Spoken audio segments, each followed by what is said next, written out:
The winner is Sami Blood.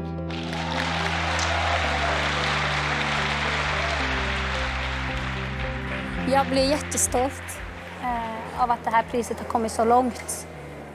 Och att det samiska och vår samiska historia blir mer synliggjort.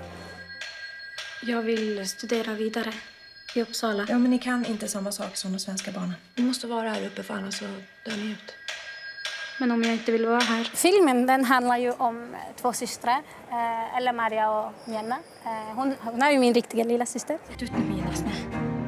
Alltså våran tid i filmen är på 30-talet där rasismen och undertryckelsen från samhället var extra hårt. Där Ella Maria, alltså min karaktär, väljer att lämna det samiska för att bli lärarinna. Jag var så less på att ingen visste någonting om samisk historia. Alltså det var ju en av grunderna för att jag valde att vara med i den här filmen. Och med det här det är den första sydsamiska filmen. Ta tillbaka det du sa! Har jag sagt?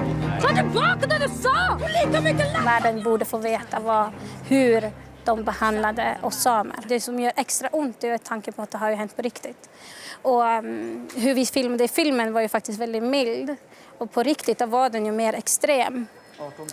Där de tvingades bli fotograferade nakna och bli målad. Och alltså bli dömd att man är en lägre ras. Men så handlar också filmen om hur det var ung tjej. Och, identitet och hur man känner av sig själv. Alltså den handlar inte bara om samer, den handlar också om att vara ung.